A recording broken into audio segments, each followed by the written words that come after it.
Good afternoon and welcome to our second in a series. Actually, it's number 4 for webinar, but second day of our series for our Antibiotic Stewardship and Infection Prevention Collaborative Series, a partnership between AFMC and the Arkansas Department of Health. Your AFMC staff members, we've got Julie, Mandy, Michelle, Jerry, and myself, and we are very glad to have you guys with us today.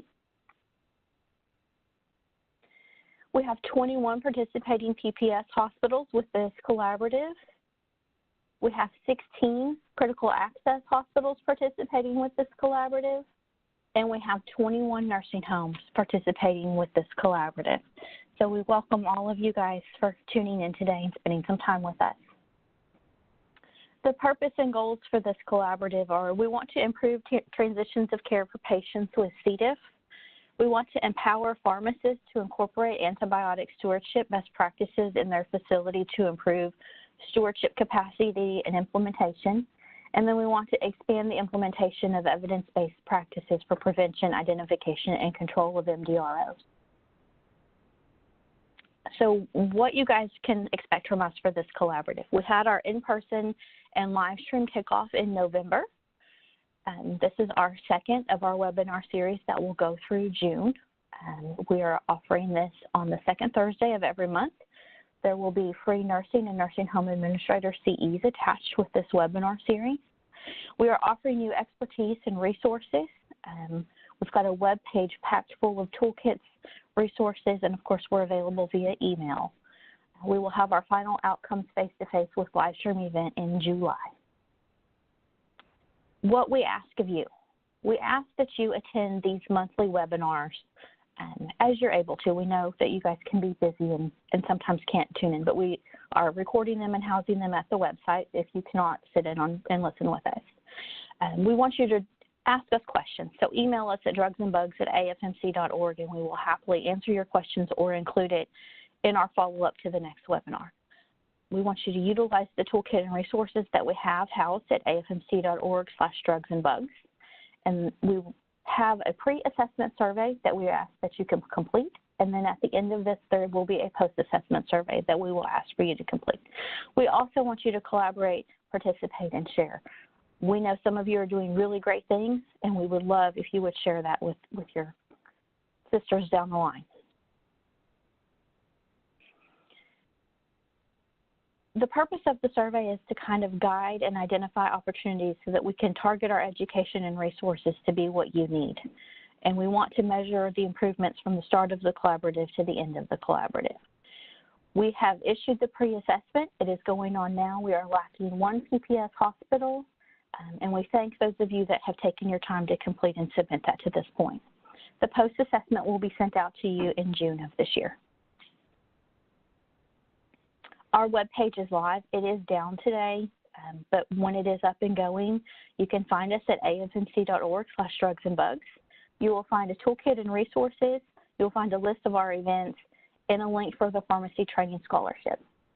So we're going to take a look at this webpage. When you tune in or dial in to afmc.org/drugsandbugs, you will see this page.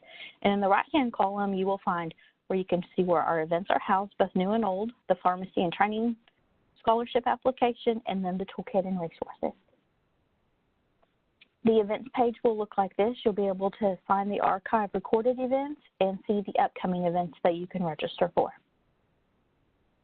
The matching scholarship for pharmacists, we have 60 of those that we are allotted to award, and we have met over half of those so far. So if you are interested, we ask that you hurry up and get your application in so we can get that awarded to you.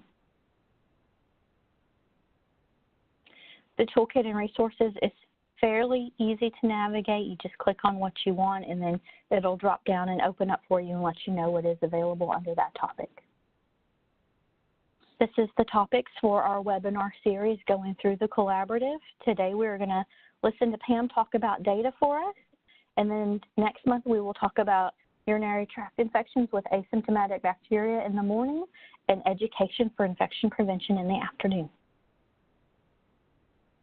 Some housekeeping items. We want you guys to chat and discuss with us. If you're going to use the chat feature, we need you to send it to all panelists. If you do not send it to all panelists, we're not going to be able to see it and see that you're trying to chat with us. We also want you to use the hand raise feature so that you can talk to us. There's a little icon down here. You'll see it in your right-hand column under where it says panelists and attendees. Click that button so we can see that you want to talk to us. If that feature does not work for you, go ahead and chat to all panelists that you have something to say so that we can unmute your line. We will unmute your line and tell you by name that your line is unmuted and we are ready for you to talk to us. I would like to welcome Pam to come and talk to us this afternoon. Pam has been certified in infection control since 1995. She's held leadership positions in the Arkansas APIC chapter. She served in the VA in the role of infection preventionist for 27 years. She was the director of infection prevention at UAMS, and she is currently the infection preventionist at the Arkansas State Hospital. Pam, we welcome you. Well, thanks, Nicole, and Happy New Year to everybody. My grandmother told me once that the older you get, the faster time flies, and boy, she wasn't kidding. Today we are going to talk very briefly about some of the things that we discussed in the December webinar and give you opportunity to ask questions. It's not just going to be blabbing the whole 2 hours, yay! And we're going to talk about what do we do with our data. Some of you are new in this role, and so we're going to talk about where you can get, how do you get your data and what are you supposed to be doing to collect it. And then I have a surprise for y'all. Someone's going to talk to us about some things they have done with their data that is different than everybody else. So the objectives at the conclusion of the webinar, I hope you will be able to do all of the things listed there. I'm not going to read them to you, but I am going to talk to you while you're reading them because each of our facilities are different, and over time, the HAIs we monitor may change based on our improvements or issues among our patient population. The organizations over time can get some new presentations from peer-reviewed scientific journals, from something they heard from somewhere else, maybe another webinar. We're going to do a brief discussion of what most common practices are that the IPs use and things that we take our data to the IP&C committee. Oh, y'all, I'm so sorry. I was supposed to tell you that I have no conflicts of interest, and we have some questions from the last webinar. Could we go to the objectives since I'm almost done with that, and then we'll come back to that? All right, we'll do that, the objectives, and then we'll come back. I apologize. So again, here are the objectives. I'm not reading them to you. I just want you to know that I hope at the end of this presentation, we will all be able to think of some ways that we can find different data, things we're going to need leadership support for if our program changes or we need products. How can we take our data and make it be something that leadership, after going through our committees, quality assurance or infection prevention, can then make changes? So our reports, of course, are going to vary with whatever different data points. I think some people in leadership still don't understand the difference between an SIR and a rate. So you understanding your data, maybe even bouncing it off of each other, is a good idea. And that's what I'm hoping we can do with this collaborative. I want us to put Arkansas first by working together on improvements in driving down HAIs. Now we're going to back up and we're going to look at a couple of questions that we had from the December webinar.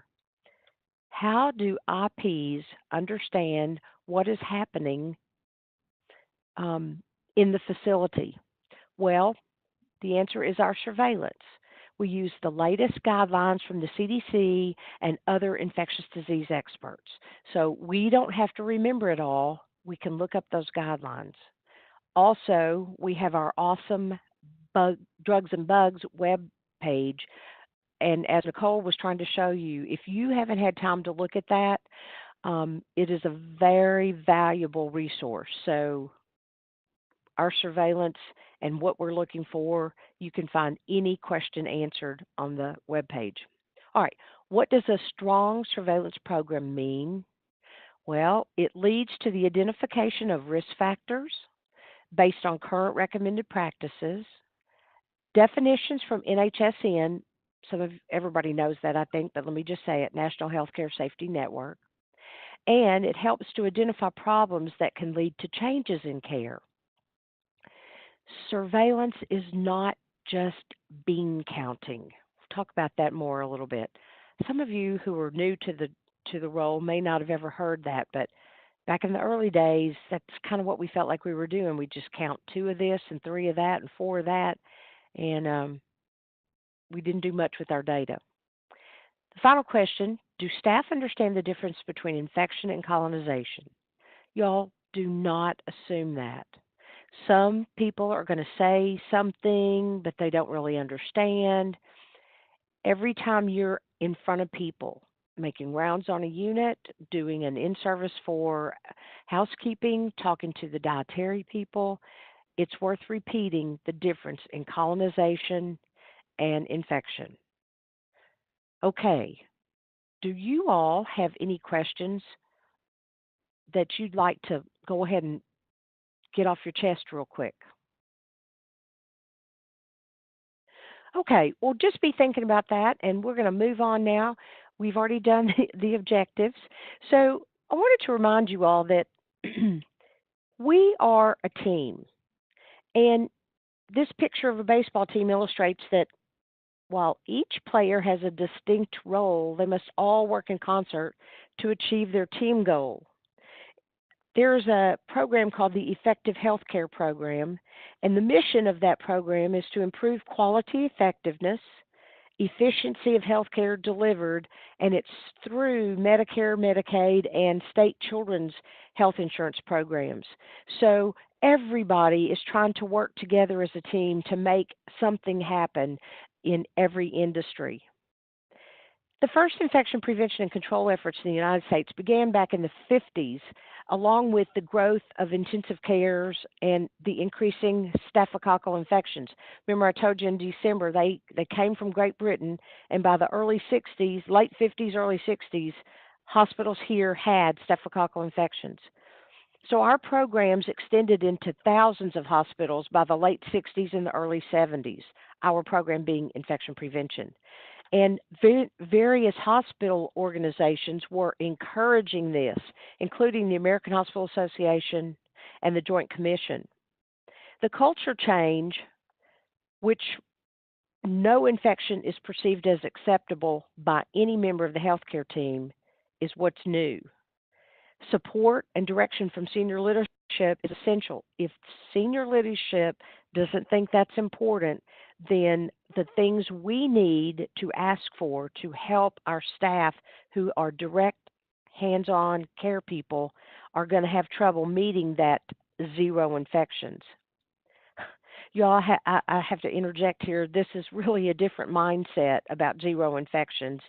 I can remember at my previous employer in the late 80s, I guess I'd been doing the job about 3 years, there were 4 or 5 infections at the same time in the one of the intensive care units, and a patient complained to the director, and the director called me, and I said, well, sir, that's about our normal. And they went, oh, okay. And they told the family, well, that's normal. That's about what we have. Yeah, I know, y'all can't believe that, but that's how it was back then. And so things, that's 20 years ago. Things have changed a lot. We now have value-based purchasing. We have to be able to present everything that we need and why we need it, and how we're going to save money by spending money. I do try to tell my husband that when I go for bargains. Oh, okay, I'm sorry. That's off track. So public reporting, pay for performance, and reduced payment for hospital-acquired conditions have increased the focus on our program, on us. It is up to the infection prevention professionals to be alert to all the changing recommendations, requirements, and regulations, and the new scientific literature and guidelines. IPs need to make appropriate modifications to your program. I know Joint Commission doesn't, we don't have to do policies and things for 3 years, and OSHA says we can wait 1 year for our TB control plan and our bloodborne pathogen plan, but as things change, we need to stop and look at what are we doing in our program. We do our risk assessment and our plan, and throughout the year, we can make changes. So here we are in our new year. We want to look back and see what did we accomplish last year. And sometimes we feel like, I don't know that we accomplished anything, but I promise if you will sit down as a team or whoever you work closely with to get ready to make your resolutions or your goals based on the things that you did complete last year. Each one of you has some kind of idea about what you want to accomplish this next year.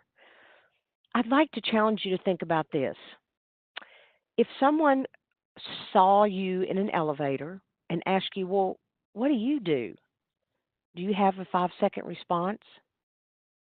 What would you say? Now, according to the APIC text, the IP typically functions as a consultant, educator, role model, researcher, and a change agent.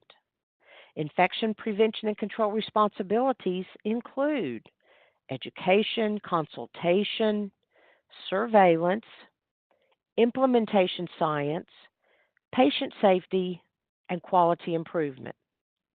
So you can get that out of the text and make it be your own words and be ready. It's hard to say, well, I don't give direct care, but what we do is so important and very broad. So I want you all, that's one goal I want you all to work on this year is coming up with your 5-second elevator response. So the team, as a team, here in the new year, needs to set your goals, collect and analyze data, finish everything from last year, and then make sure you have selected all the current interventions. There are clear expectations for each facility, whether you're long-term care, critical access, or an acute care facility. All of those expectations now, y'all, are monitored by the regulatory folks, from state to federal. Some of them are just regulatory, some of them are penalty producing, and some of them actually take away our money. So the amount of resource material that is available is absolutely wonderful. As you travel down the road to 2019, remember you can do your own targeted assessment for prevention strategies, the TAP reports, and that is generated from, again, NHSN. One more historical thing I want to remind you guys. Back in 1974, the SENIC program, it was a study, SENIC. SENIC is study on efficacy of nosocomial infection control. And it had 3 parts. And over time, it revealed that facilities who had a program to include, back then it was just called an infection control nurse, saw a 32% reduction in nosocomial infections. And that was based on projects that were implemented and completed. Then in 1991, HICPAC, HICPAC, Healthcare Infection Control Practices Advisory Committee, who gives advice to CDC. And y'all, that is a panel of very well-published scientific studies. Infectious disease specialists, infection preventionists are on the HICPAC, and their advice to CDC helps develop new strategies for surveillance, prevention, and control of HAIs. And they've now included antimicrobial resistance. CMS, lovely Centers for Medicare and Medicaid Services, they have what they call conditions of participation. And so any of you have any Medicare patients, those conditions of participation are going to be required for your healthcare organization. It's now no longer do hospitals reimburse for certain hospital-acquired conditions. What they look at now is if you have certain hospital-acquired conditions, they can penalize your facility. And they look at those high-cost, high-volume things, especially if they were not present on admission. So I'd like to go back now to make our jobs really personal. I want you all to listen to what healthcare associated infections do.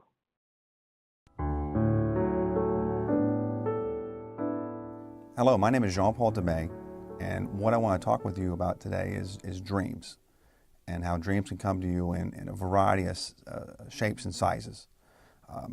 What you do every day, working with preemies, and in our case, a micro-preemie, is absolutely amazing. I don't know how you do it to keep yourself from being emotionally attached to these children. Gabby was born on New Year's Day at around 3:13 in the afternoon. She was born during my wife's 25th week of pregnancy, and she came into this world weighing a whopping 614 grams, or I think it's 1.5 pounds, and she was 11 inches long. Lisa, my wife, was admitted on December 19th with the thought that she had preeclampsia. We were told at the time that she may have to deliver within 24 to 48 hours. And we both knew what the survival rate of a child being born at the 25th week of pregnancy was. Very, very slim. It turned out that Gabby was diagnosed with IUGR, and we spent the next 2 weeks at UNC Hospital. We spent Christmas and New Year's, and I affectionately called UNC the UNC Hotel. The doctors determined on January 1st that Gabby was under stress and she had to be delivered immediately. Lisa and I have been married for 6 years, and we've been trying to have a baby since we got married.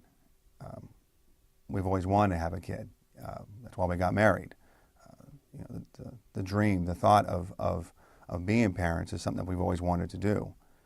And so we tried. A very good friend of mine, Dr. Leon Spiroff, recommended that I get up with UNC and Dr. Fritz to start the process of in vitro and artificial insemination. I have to say, going through the steps of artificial and then in vitro and having multiple successes, only to have multiple failures, DNCs, a torsion of fallopian tubes, the roller coaster ride of all the shots and the doctor visits was a bit overwhelming. And my wife also had a 7-month stillbirth. So after the last DNC, we had said we had had enough. We had enough of the doctor visits, enough of the shots, enough of our hopes being crushed again and again. And we just said no more. We were done. And the dream of being parents, we were just going to have to give up on that. But you know what you say when you stop trying to have a baby? That's when you get pregnant. So we held our breath and we started counting the weeks. 14, 15, 16, 17 weeks, and everything was looking fine. And this dream that we've always had of being a family was going to come true. And the problem with that is you start getting attached to those dreams and you start believing that the impossible is actually going to be possible. I found myself dreaming about this little person who's going to come into my life. Taking her to schools, dances, waiting in the carpool lanes at school, walking her down the aisle, and maybe even having grandchildren. Every child at the NICU that you take care of and that you touch physically and emotionally is really just a physical representation of a family's dream. Now, Gabby was very small, and she was very sick. She was a fighter, and she was strong.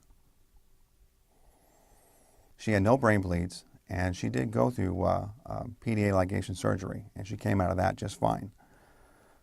I have to say that after surgery was honestly it's like watching a weed grow. You feed it and it grows, and she got bigger and stronger. And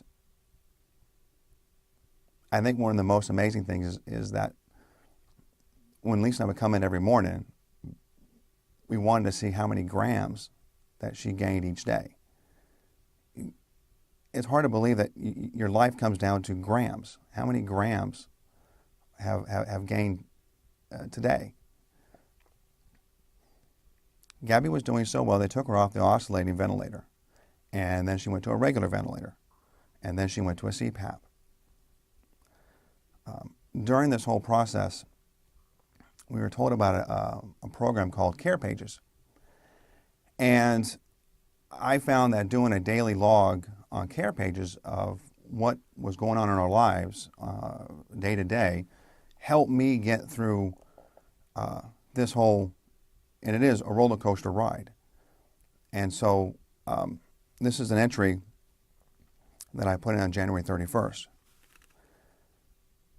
After 30 days of ups and downs, on and off ventilators, IVs in and out, bilirubin lights, shots, blood transfusions, feedings, x-rays every 12 hours, the poking, the prodding, the heart surgery, and everyone else holding Gabrielle while I patiently watched. Yesterday I, her daddy, got to hold her for the first time.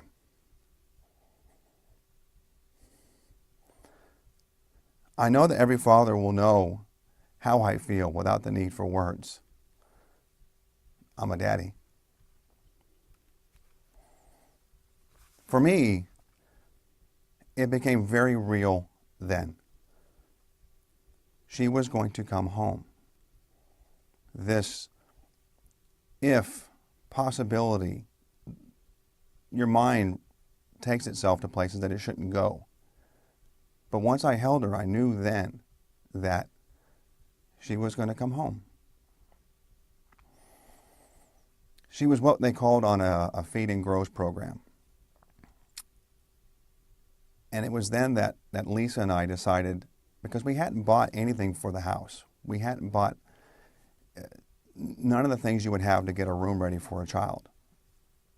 And so it was then that we went out and started buying all the things you have to have when you're having a child come home.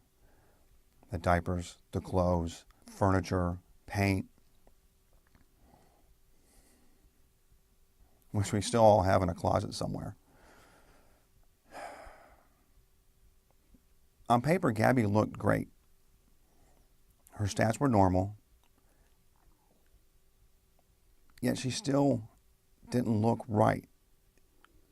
She was clammy, and she didn't have any real color to her anymore, and she wasn't moving around and fighting when you would change her diaper, because normally she would kick and move and make little grunty noises and all that kind of stuff. And that's when the antibiotics started again, and we found out that she had MRSA. Didn't know what strand of MRSA yet, but she had MRSA, and we knew that wasn't good. I'm still amazed at how fast it all happened. It was honestly just a matter of days from when we first found out until I was holding her head in the palm of my hand and feeling her heartbeat slowly fade away. And hearing my wife saying over and over again, no, no.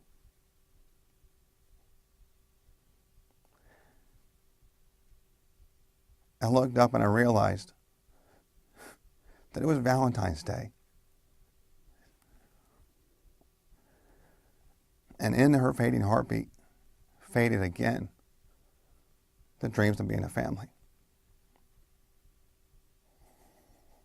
This is why I'm here now. I want to do what I can to help stop infectious diseases. Because Gabby didn't have to die. It's amazing, or it's even hard to believe that something as simple as just simply washing your hands, that simple action, that 10 seconds, can last a lifetime.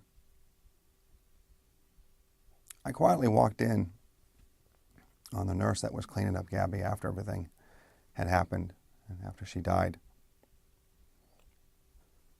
She was clipping some of her hair. She just put a dress on her and she was cleaning up, and when I walked in, she was actually doing the foot imprint. She didn't know I was standing there watching her. And she was bent over Gabby and slowly and quietly whispering to her, "I shouldn't be doing this to you. I shouldn't be doing this to you." And she's right. None of you should ever have to say those words to a child because of an infectious disease caught in a hospital. So let's stop infectious disease. And let's do what we can to help keep a family's dream alive.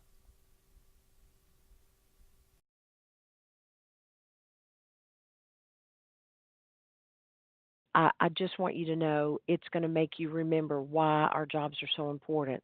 And I think the thing is, our employees need to understand when we come to them to remind them about not washing their hands, not having their PPE on, it's not because we enjoy being the infection patrol or infection prevention police. It's because, as you see in this slide, our infection prevention goals are to protect the patient, protect healthcare workers, visitors, and others in the healthcare environment. And then to accomplish those two previous goals in as cost-effective manner as possible. So when we look at the documenting the impact of healthcare-associated infections, that's what the Senate Project did when they started back in the late 70s. The project noted that if you had at least one infection prevention nurse or infection control nurse for a 250-bed hospital, it dropped the cost of nosocomial infections a minimum of 6%. Y'all have got to remember that was back in the day when it was, well, it's normal to have that many infections, and it's really not.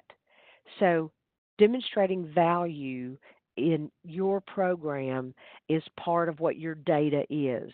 It's not just I've collected this many infections and they were from this many areas. But what does that mean to the hospital, to each individual patient, to the family of that patient, and again to our coworkers. There are economic evaluations that look at the costs and compare to the outcomes when we try to incorporate new science to decrease infections. So I just want to tell you a couple of words. Effectiveness refers to the outcome of care, and it can be expressed as the number of cases of disease prevented, the number of lives saved, or the number of life years saved. Cost-benefit analysis looks at the outcomes in terms of cost.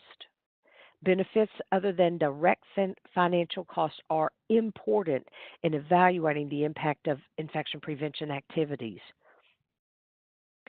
How is that? Well, it includes decreasing malpractice claims. It protects employees from injury. It assists in patient safety efforts and enhancing the organization's image. Nowadays, organization's image is very competitive, and we'll see a slide in just a minute about how John Q. Public can see what each organization is actually doing related to infections and patient satisfaction. I think I told you a minute ago, but let me just say this again. If you get $1 million in CMS payments and they give you a penalty for too many CAUTIEs, the penalties are a minimum of 1%. Well, 1% of $1 million is $10,000. That's not small change. I know budgets for hospitals are way more than $1 million, but to try to get things like our CHG bathing and the Scrub the Hub products, we cannot afford to have CMS penalize us. Who sees the data that we produce? This month's National Geographic had an awesome article, How Personalized Medicine is Transforming Your Healthcare. And of course, I picked it up because I was kind of freaked out. I was hoping they were going to give good evidence, and it was a really good article. I just wanted to bring that up to let you know that people everywhere can find out things about healthcare nowadays. On the right side of your slide, you see Hospital Compare. All I did was do www.hospitalcompare. This website came up, and the first thing it asked me is type in your zip code. So I put 72205 because I was at work, and look at the 3 hospitals that came up right away. All I'm saying is we are so important to our hospitals because the things that are published in Hospital Compare, we impact all that we know and do. If you look at how do we know what data to collect? And again, I kind of put this in. Those of you who've been reporting to NHSN for several years, you've got this memorized. You probably dream about it. But some of you may not know about this. And I want you to know you can go to the NHSN website and you can click on each of the bolded things, and it will take you to definitions. It will give you forms that you can use if you're developing your surveillance program or if you want to change the surveillance program that you inherited. Everything at NHSN is free to us, and I want you to know that infection preventionists can use it very well. So, again, where does our data come from? It's yours. It comes from what's happening to your patients. Infections may be the result of what? Noncompliance for staff. Could be something incubating prior to admission and there was no specimen collected. Sometimes the ED maybe should have collected a culture, but if they don't understand how important that is, then they can't help us to get things so that NHSN doesn't make us report them because of the timing. If we are not out and about really looking at what our employees are doing, we're not going to know whether it's from noncompliance. Both hospitals and nursing homes can use our surveillance data to implement corrective actions rapidly. When you're out and about, you can do what we call coaching and trying to not put people down or question their intent, but to help remember that the things you find from AJIC articles, from seminars, from APIC national meetings. You can even discuss things with members on this collaborative. You can call and say, hey, let me tell you what I saw yesterday. How would you have handled that? Again, it's looking at the healthcare-associated infections and getting rid of them. So as with the baseball team, no one ignores accepted practices in the expectation of harming a patient. Everyone on the team has a role and needs to feel that what they do is important in the overall plan. At Children's Hospital, the Infection Prevention Department instituted a program in 2012, and I'm so excited to tell you all that Michelle Honeycutt is available online, and she's going to just let you all know something that they started at Children's Hospital that's amazing. Michelle, you've been unmuted. Can you say, and let's see if we can hear you. Yeah, hey, good afternoon. This is Michelle Honeycutt. Can y'all hear me? Yes, thank you. Okay. You ready for me to go, Pam? I am. Okay, so I'd really appreciate Pam inviting me to come talk with you guys this afternoon. As she mentioned, I'm the Director of Infection Prevention here at Arkansas Children's Hospital. I've been in infection prevention for almost 16 years. That's 16 years. My clinical background's the NICU, so I'm very much attached to my babies in the NICU.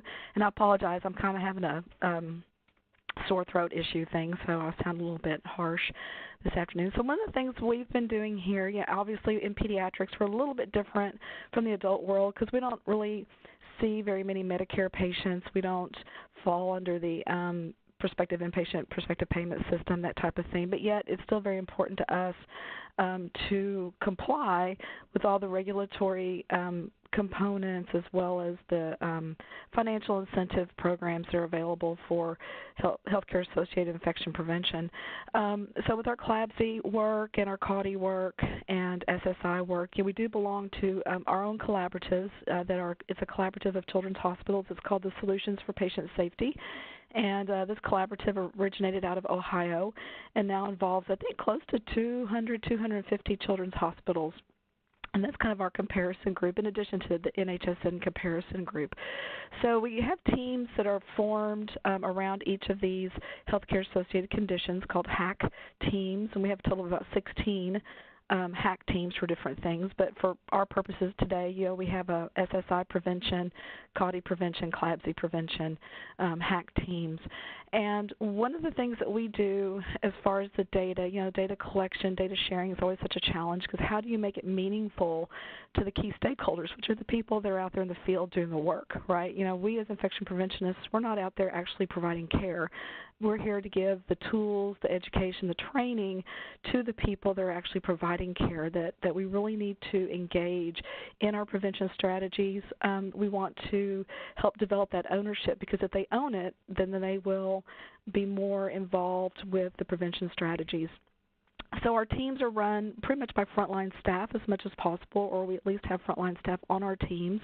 And we've developed the processes over the years as far as data sharing. As soon as a member of the IP team identifies even a possible CLABSI or CAUTI or SSI, we go ahead and alert the key stakeholders on those units to say, hey guys, we're looking at this, it might be an infection. And that already gets the ball rolling. It gets everybody's kind of attention that, oh gosh, we think we may have one. And then as soon as we confirm it, we then start a process, what we call an apparent cause analysis, or an ACA. And if you're very familiar with the QI role or QI safety methodology, one of the things that quality improvement does, they do root cause analysis, right, where they do a big investigative process and look at what is the root cause of a deviation from practice or what is the root cause of this issue. Well, in infections, very often we can't, we rarely ever find what we call the smoking gun or the actual cause of that infection, but we can find variables or opportunities where we might improve or situations where we didn't follow the recommended bundle components. And so we will go in and do an ACA, and our ACAs are somewhat informal.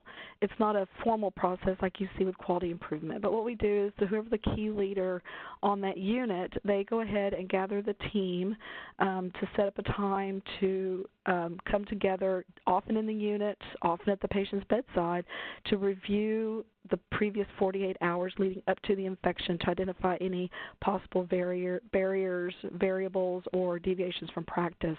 Oftentimes, the leader will go ahead and go in and do a preliminary chart review, get some basic information about the patient, find out how long the line's been in or the catheter has been in, because that's always important to know. Has this catheter been in for 3 days? Has it been in for 14 days?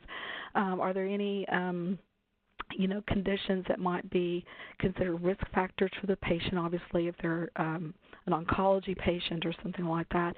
So the team leader does a little preliminary work. We have some tools that we use to document the information on. They send out an email to all the staff that have cared for that patient in the 48 hours leading up to the infection to say, hey, so-and-so has a CLABSI. you were identified as taking care of this patient in the last 48 hours. Was there anything unusual that happened that would have made you concerned or that you might think has contributed to the CLABSI? And that was a really tough process initially because, as you can imagine, when we first started that, staff kind of felt like we were placing blame and saying, well, you caused a CLABSI. So we had to be very purposeful going into it to say, this is, to reinforce what Pam said, this is a team effort.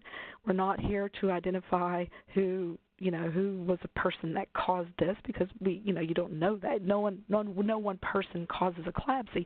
But we're looking at it from a factual standpoint. What are some things that happened surrounding the care of this line that might have contributed to this patient getting a bloodstream infection? And when we really started working with staff and helping to change that mindset, it's really fascinating to watch the culture change to where they're coming to you even before a patient has a positive bloodstream infection saying, oh my gosh, we had this issue with this central line yesterday. Y'all need to be sure and watch it, make sure we don't get a CLABSI. So they become very engaged and really start to develop that ownership with their prevention strategies.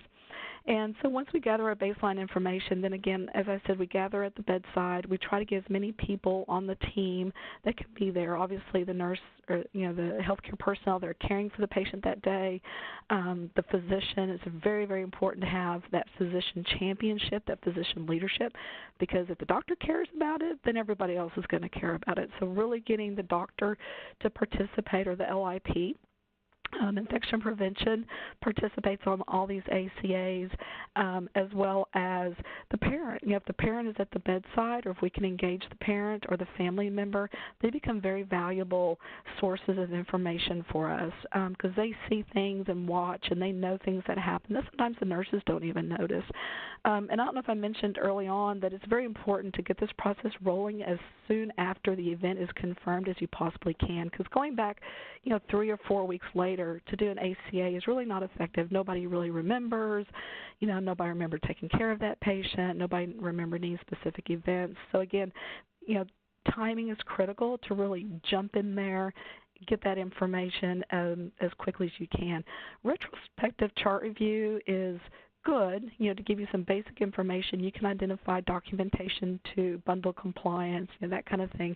But I think the really valuable information that you get from these ACAs is that informal discussion you have with frontline staff, because they're the ones that will say, well, this patient had a huge episode of diarrhea and it got all over the bed. Well, you don't always see stuff like that in the patient's record. Or, we had a little bit of difficulty with the line and the physician came in to manipulate it. I mean, those things are not always in the chart. So having that that verbal, real-time discussion, and often it's just asking the staff, what worries you about this, or what happened that might have worried you about this, and just getting those really down-to-earth, kind of down-in-the-weeds type questions. Once we get the information from the ACA, then we take those back to the team meetings. Our HAC teams meet every month. They review the data. They review the ACAs. They look for common deviations or common variables that might pop up. A couple examples I like to use is we'd had several CLABSIs in the NICU, and when we started looking at them, our practice in the NICU, when they no longer need maintenance fluids, is to cap the line and then just administer IV antibiotics, at the every 6-hour interval, whatever the case may be. And our process is slightly different in the NICU than it is in the adult world as far as entering lines. So when we identified this, we thought, why? There's more manipulation to the line if it's capped. What if we just leave maintenance fluids running at KVO if it's appropriate, if the baby's big enough, and that way accessing the line is a little bit more standard to what we normally do, and staff are a little bit more comfortable with it. And we implemented that practice almost immediately, and our CLABSI rates went down. So really, looking hard at those little things that you don't think really make a big difference, but if you think about it, accessing a capped line is not common for the NICU because they often are infusing fluids. So when they did have capped lines, it was a little bit different practice change that they had. So why are we capping it? Let's just leave fluids infusing. Same thing for surgical site infections. Little things like we would find out that the child would pick at their incision. And, often we have a 2-year-old. It's kind of hard to keep a 2-year-old from piddling around with a surgical site incision. Although recently we had a 16-year-old who said she often touched her incision because it was on her forehead and it itched. Well, that's an aha moment that, we need to be doing things at our post or discharge education to help teach these, patients and families, don't touch your incision. We found out with some of our cardiac cases that the parents were participating in wound care. Well, we would talk to the staff, and the staff would say, mom and dad's hands were dirty, or their fingernails were dirty, things like that that you just don't really think about. And it's like, well, gosh, maybe we need to teach them to wash their hands and wear gloves when they're helping us with wound care. So kind of in a brief nutshell, that's just something that we do that we have found to be very successful. It takes a while to get that process up and running because, as you can imagine, it does take a little bit of a time commitment, and especially if you're trying to gather people at the last minute to, hey, can everybody meet on the unit in 10 minutes and let's review this CLABSI. But once you get into the habit of it, it becomes almost second nature. And often if you go past your, 2 or 3 days after the CLABSI, everybody's wondering, well, how come we haven't done the ACA yet? Because they're expecting it to come up. So, Pam, did that cover pretty much kind of what you wanted me to share? Michelle, thank you so much. Y'all, I know you were all so excited to hear that. And thank you for what you do at Arkansas Children's Hospital.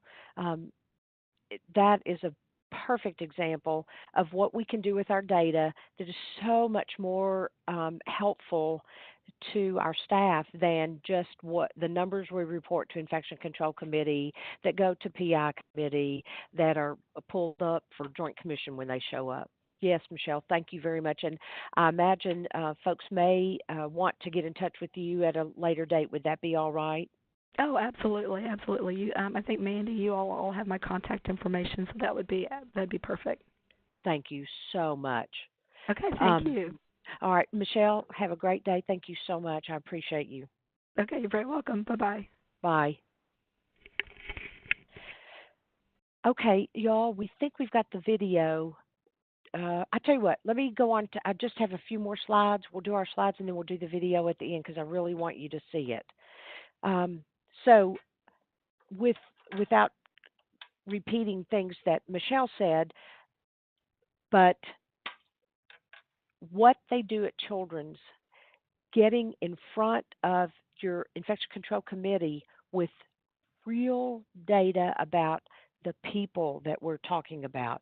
Instead of saying we had 3 CLABSIs, we could say we had a 64-year-old school teacher, female, or let's say we did have a 26-week-old neonate. How about, did you all remember it's on the news, Channel 7 the other night, the teenager that was hurt in the car wreck? Well, that child now has a CAUTI or a CLABSI. It brings it home to us a little more to make it more real instead of just doing numbers. Now, I'm not proposing any HIPAA, any violations of giving information that, again, would be a HIPAA violation. That was very poor wording, y'all. I apologize. But to really get this information, we've got to be out there. And like Michelle said, as soon as the IP recognizes this might be an infection, we need to get back to the staff taking care of the patient. Another thing is, before you actually get that program started, if we could do some more monitoring. And monitoring is one of the things that we found out in the ICAR results. Those of you who've done an ICAR, when we tell it like it really is, we haven't made the time. We don't really have time to go out on the units and monitor, but if we make the time and make that a very important part of our day, we can actually see what people are doing. We can look at the degrees of adherence to the recommended practices, the things that we try to teach them. Are they doing them? The information collected in the ICAR finding, we do want to report to committee, but getting back to the staff, which is something I know that I did not routinely do. And sometimes I can remember going to a unit and saying, "Guys, you've had 3 CAUTIs with the same organism." Well, nobody told us. We didn't know. And those of us who are nurses in IP, you say, well, the nurse is supposed to look, but I know we don't really have a lot of time to peruse all the lab results. We get the flag that says put this person in contact precautions, but we don't always look then to see, well, what was the organism? Was it a CRE? Was it any of the MDROs? I don't know. I just put them in contact precautions. So us getting monitoring and getting back out to our staff is going to be very helpful, and getting that unit specific feedback. Right now, what staff will know, most staff can say, well, we've gone 42 days without a CAUTI, and we want to applaud them for that. But we also want to, as Michelle Honeycutt shared with us, discuss what do you think could have happened to cause this particular patient to have their infection.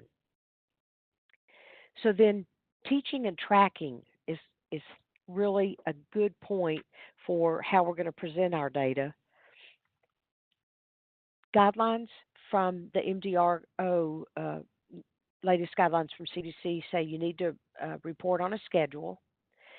Once we calculate our data, then we, the IPs, have got to analyze and look at the prevalence, which is the ongoing rate of infection in your facility, and then the incidence, which looks at new cases of something.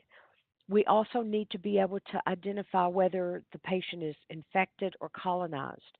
And you all remember when Clostridium difficile is the target, and also MRSA. Um, Once somebody is treated and the diarrhea stops with Clostridium difficile, they're colonized for a while.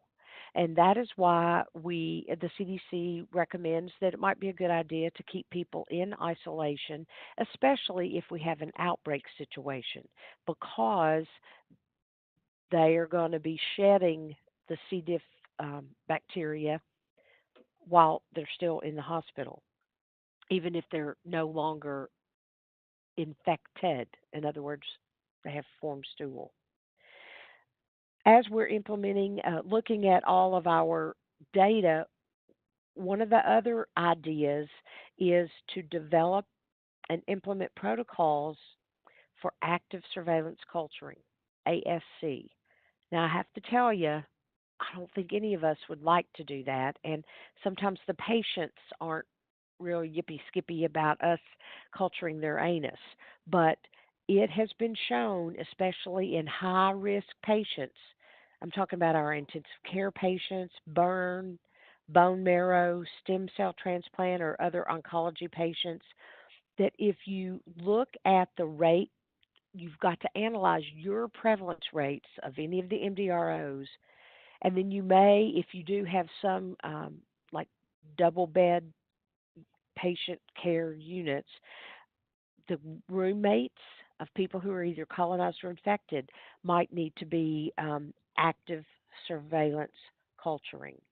And then patients who were known to be infected or colonized previously, if we do the active surveillance culture, we can actually see the numbers of persons that are coming back into our place. Now, the problem with that is that's going to cost some money. So the IP, doesn't want to just jump out and start doing that. You need to really analyze what the infection rate is, prevalence and incidence, and then discuss it with your infection prevention chair. And if you don't have an ID physician,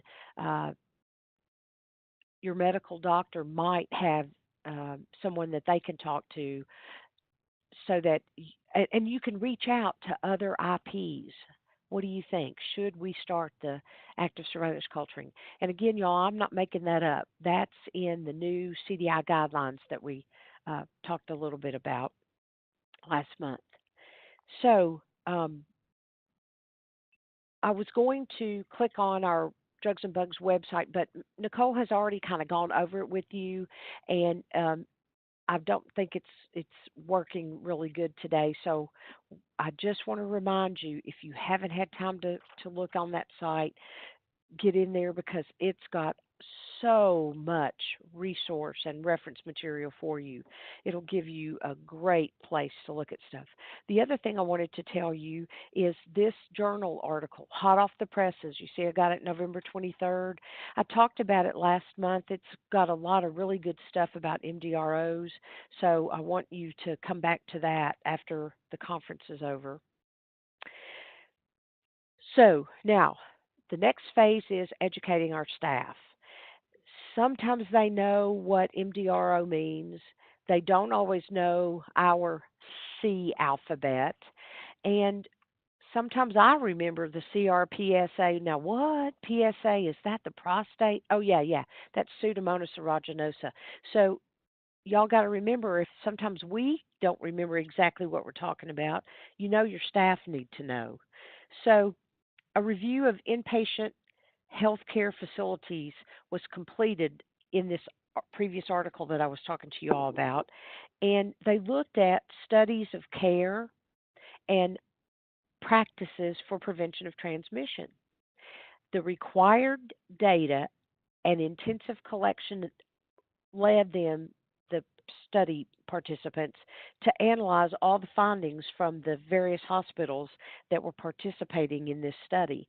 And what they found was 90% of facilities utilized contact precautions as soon as they knew something about the patient's colonization or infection status. Active surveillance culturing was performed in 80% of the facilities. Now, monitoring and feedback of the actual implementation and performance of the contact precautions and the ASC were 80%. So 20% of the time that was missed. Patient isolation or cohorting was missed 70%, was performed 70% of the time, means 30% of the time. And I would venture to guess actually following contact precautions may be at least 30% of the time that it's overlooked. Hand hygiene was performed 50% of the time correctly, and environmental cleaning was performed 40% of the time correctly. And what I'm talking about in environmental cleaning, according to the latest guidelines, is that daily cleaning, especially of the high-touch surfaces for patients in isolation. I'm going to make this broad statement that sometimes when facilities have a little bit of a financial struggle, one of the first places that are cut is EVS because nurses can pick up and clean up, but that high touch cleaning, if we don't have enough EVS staff, environmental services, then those things are not done. Unless, of course, infection prevention brings that to the attention of the nursing staff, the respiratory staff,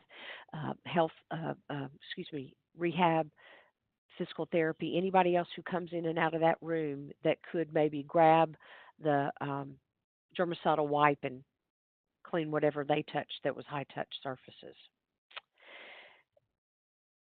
Then feeding back what we're finding on our actual monitoring, getting a task force together to help determine what members of all the different services think would help to bring the team together and make some changes based on what we know we're supposed to do, what the guidelines recommend, and what you, the IP, is teaching.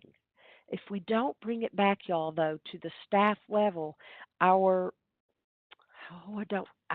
making a broad-based statement that many times the management, the supervisors, because this is not what they do, this is one of the 10 things on their to-do list every day. So that's why we have got to be more visible out there, educating our staff on a daily basis. And remember, don't assume that they know what you're asking them, or B, remember what you told them yesterday. because if you told me today about some antipsychotic drugs that we give at Arkansas State Hospital, tomorrow I may not remember which drug did what and even the name of the drug because that's not my focus. So, hand hygiene compliance is no longer just foam in and foam out. It's actually observations during care. And I can't remember if I discussed this with you guys last month, but sometimes healthcare workers are so busy that they don't really realize they're moving from one contaminated spot on a patient to a clean spot. Um, let's say you're cleaning up a patient with diarrhea and they have a trach, so you've got your gloved hands cleaning, you put down the soiled washcloth, and then the corrugated tubing moves, and you take that same gloved hand to move that corrugated tubing so it's not pulling on the trach. Well, now that tubing, depending on how close it was to the trach, may have whatever microorganisms were in the fecal material. That's the kind of things that we would use as a coaching moment. Well, Pam, how are you going to see that? Well, y'all, yeah, that means we're going to have to every once in a while go into a room when they're helping and offer to help. Can I help you clean up this patient, or can I help you with doing anything? Or you could just do quick on the spot coaching or in services and tell the staff what you've seen or things you've read about or items you just want them to call to mind. The last time I saw something to that effect, I went to the nursing staff afterward, and a couple of nurses said, "You know, you're right. We kind of do get sidetracked, and we don't really recognize all the things that we may have touched. So thank you for bringing that to our attention."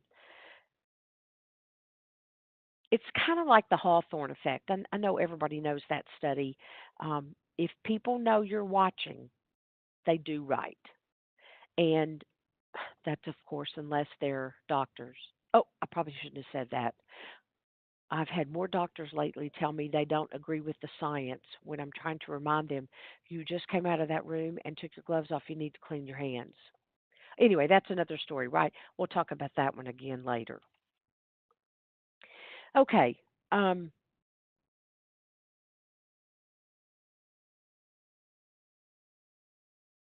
what IPs can learn from analyzing the studies that we read and then trying to take those studies and relate them to what we do in our individual facilities. Y'all, I know it's hard to read scientific journals, and I know that social media has taken so much of our time. People have admitted that once they go to Facebook, it's hard to put their phone down. They're just going to look at one more post, or they look up something on Google, and that leads them to two or three other things. But if you will allow yourself, make yourself take time, whether it's at work or it's at home, line up for yourself. Um, I'm going to read my AGIC, my ITCHY. I'm going to look up emerging infectious diseases. I'm going to go to CDC 2 days a month. I'm going to give myself 30 minutes to review stuff. That is going to help you with your multimodal strategies. You're going to be able to then identify things that have worked for other people, things that can work for you. You will take the monitoring and auditing that you have done and apply all of what the studies show and the interventions show, and it's taking the data you've collected and then importing it into what other people are doing, and then you can publish. Pam, I can't publish. Oh, yes, you can. Arkansas does a lot of good stuff.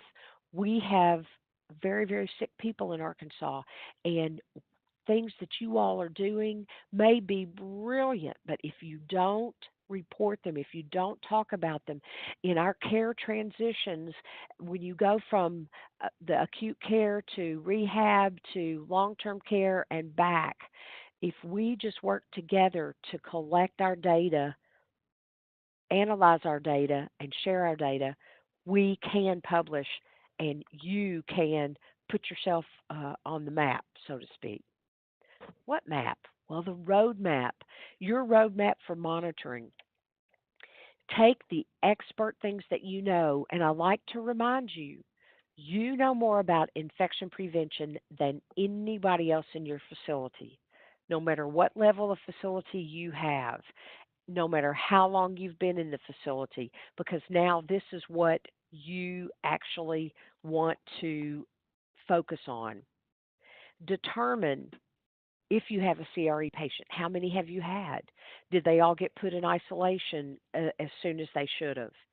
Look at areas where multi drug resistant Pseudomonas could be transmitted.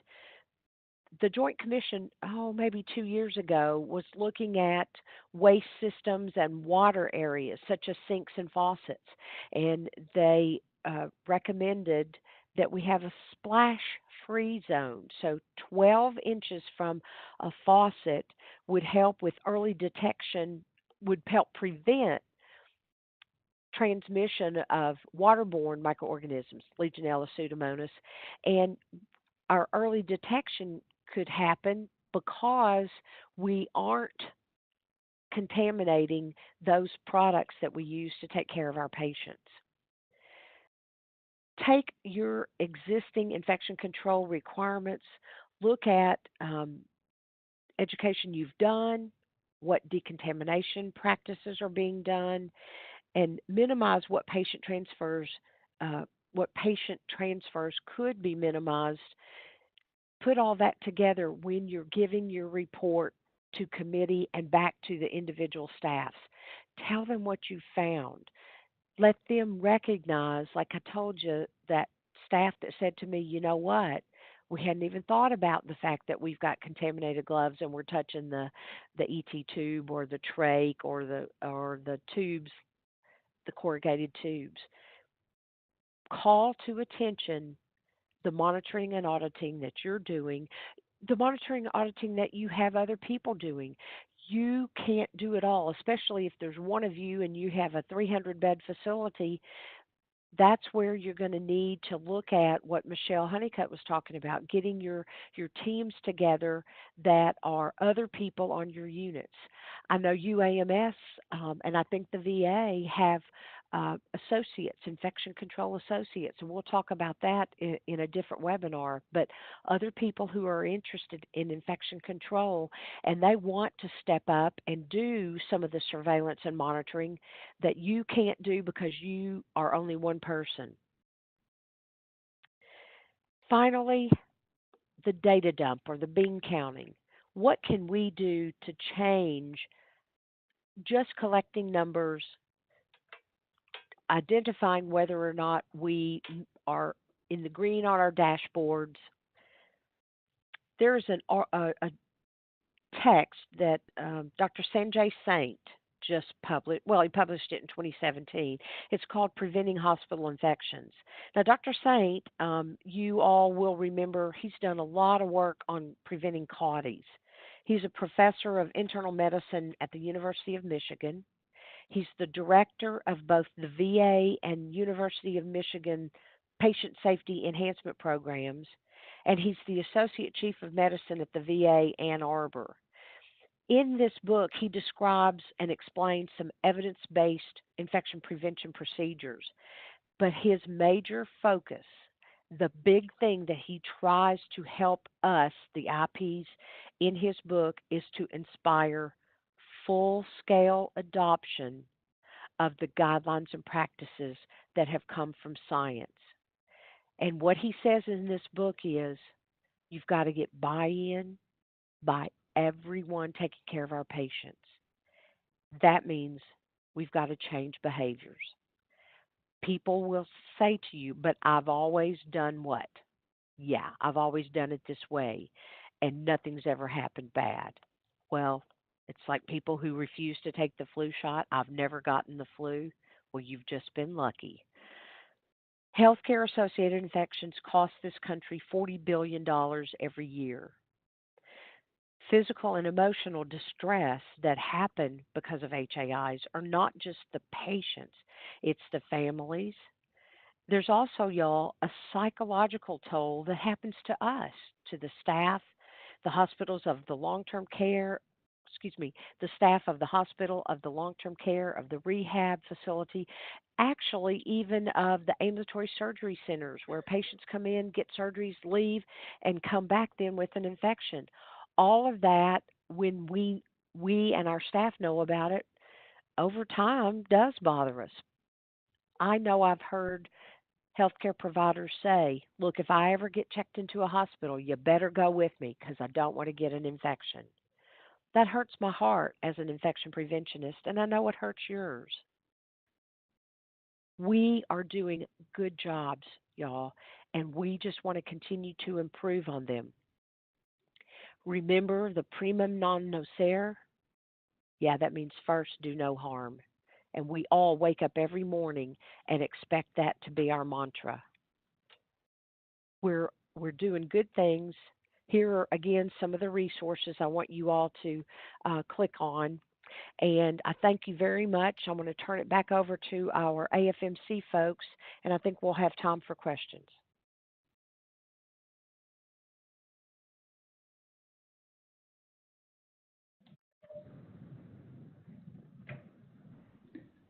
Pam, this is Jerry. Right now, there's nothing in the chat, but I was wondering if you could, and I know it's a broad subject, but as you know, the nursing homes are required now to have a new role of an infection preventionist starting this fall. And if you could maybe address and talk to them, if there's nursing homes out there that has questions relevant to this as to what they need, how to get started, what would be the best thing for them to make sure that the role that they're soon to be taking on, if they're successful at that? Hey, Jerry, that's a really good question. And all you long-term care folks, listen, go to the McGeer definitions for surveillance and infection. If that's not on the Drugs and Bugs website, we will put it on there, the McGeer definitions. It's on there. Nicole says it's on there. That's your first place to start. The second place would be look at the CDC because they have a section about surveillance. The third thing is if you could get your facility to let you join APIC or get in touch with an acute care facility that you know has long-term infection preventionists, you can get in touch with me because I can get you some of the documents out of the APIC manual. And then, of course, Nicole has, I think, some documents for studying about certification for infection prevention. And Jerry, you and Nicole are excellent resources for everybody. But the first place to start is get those McGeer definitions out and study them. Thank you for that question, Jerry. Pam, we have a chat question. It is, do other long-term care facilities have a water management and monitoring program to prevent Legionella and waterborne pathogens? Okay, so I read the chat. You all know that CMS is requiring, I believe it's by June of this year, that everybody have a Legionella water management program. And there is a toolkit on the CDC website that you can go to. I also have, I think, I'm running through my brain. I know that I have the CMS letter that came out. It came out in June of 2017. So I know that there are 2 or 3 companies in Arkansas who can help develop a program for you, and you're going to have some testing. So if you want to email me or email drugsandbugs@afmc.org, email me, and I can then email back to you where you can find an example of a water management program. Does that answer you? I hope I haven't just stumbled over my words too bad. Okay, guys. If no one has anything, we're going to move on. Final call for sharing. I know that there's great things going out there in the state, so we would love to hear anything that you're doing or any further questions that you have. We don't want to cut you short here, but if you don't have anything, we are going to move on. If you think of something in a minute, just put it in the chat, and we can wrap around to you before we get off the WebEx. All right, guys, we thank you for tuning in with us today. And a few final things. If you guys have not had an ICAR or an infection control readiness assessment by the Arkansas Department of Health, a little bit of information about those is they're non-regulatory, they're confidential.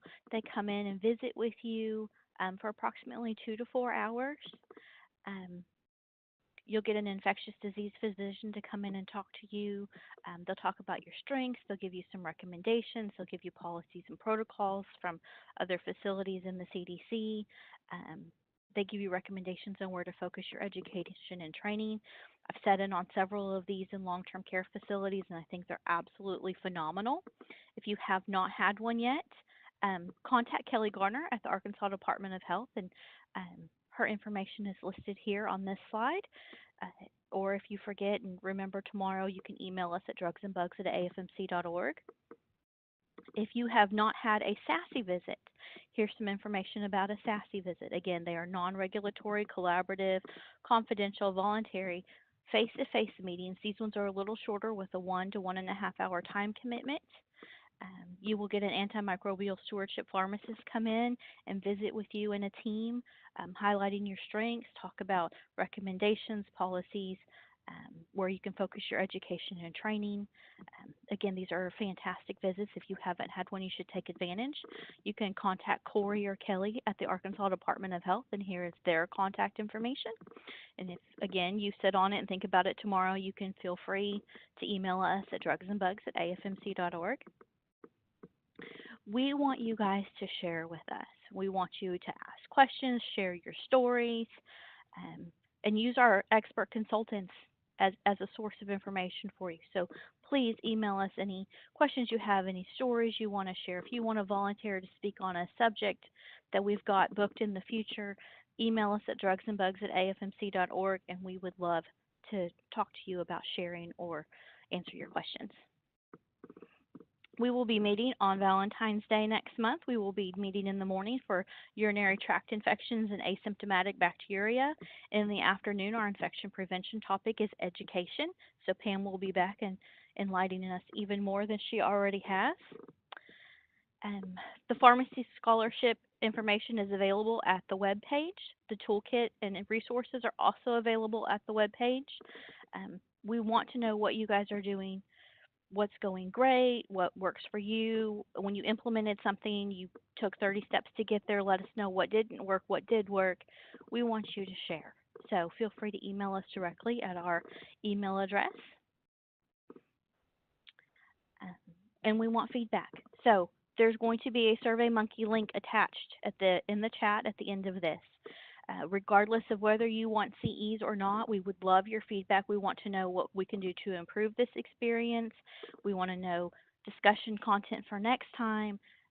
What have we taught you that has improved what's going on in your facility? What do you need us to cover so we can improve what's going on in your facility? We are supplying CEs for nurses and nursing home administrators. When you complete that SurveyMonkey, the last question says, please enter a valid email address. If you need CEs, make sure that there is an email address there. If several of you are listening on the call, you must each individually complete the SurveyMonkey because only one email address per survey. The CE certificates will be emailed to you. After the survey closes on close of business January the 11th, the certificates will be emailed to you early next week. The SurveyMonkey link is in chat. I will have our AFMC hosts leave this open for just a few minutes for you, so you can click that link and take that survey.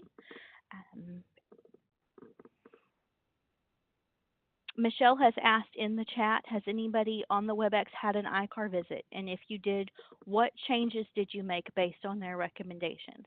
If you guys have an answer for that, if you want to answer it in chat, we will sit here for a minute and see what we can get input from you guys. All right. Well, we'll let you guys go. We'll hang out here for just a few more minutes if anybody wants to chat, and we'll leave the SurveyMonkey link open. But we thank you guys for attending today. We appreciate your time. And then again, if you have any questions or anything you want to share, feel free to email us at drugsandbugs@afmc.org. And don't forget to check out our website, afmc.org/drugsandbugs, for our toolkit, to register for webinars, to pull up archived webinars. And then you can refer your pharmacist friends to take advantage of that scholarship opportunity that we have available. Thank you, guys.